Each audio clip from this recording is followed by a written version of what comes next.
Today I'm going to tell you an interesting story about the life of Saint Dunstan. Saint Dunstan is also known as the patron saint of goldsmiths, craftsmen and musicians. He was born around the year 909 in Baltonsborough near Glastonbury in England.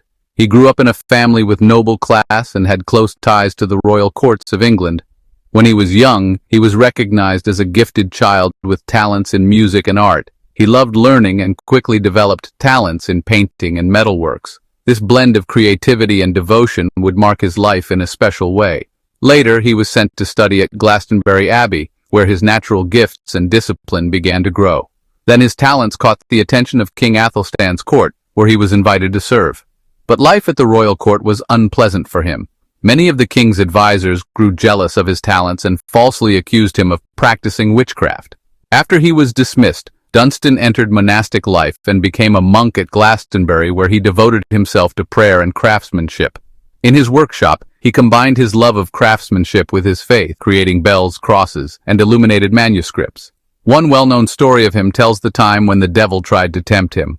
On an ordinary day, the devil came to visit him in his workshop. Instead of running away, Dunstan boldly took the red-hot tongs and pinched the devil's nose, driving it away.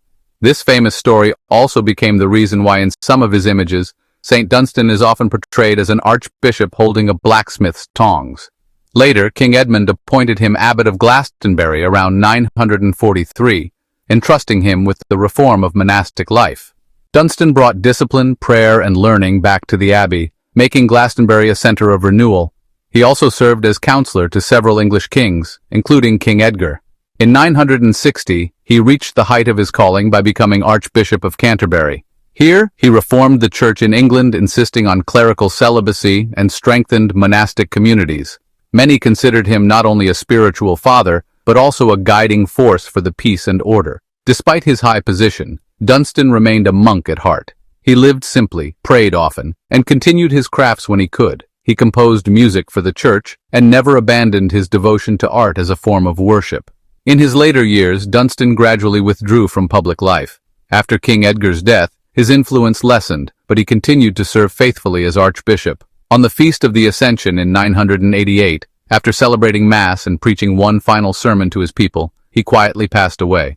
After he died, his body was buried at Canterbury Cathedral, where his tomb became a place of prayer and veneration. Many reported healings and answered petitions were said to occur through his intercession. Today, he is venerated as the patron saint of goldsmiths, craftsmen, and musicians, and his feast day is celebrated every 19th of May. If you like stories like this, support us, follow, like, and subscribe.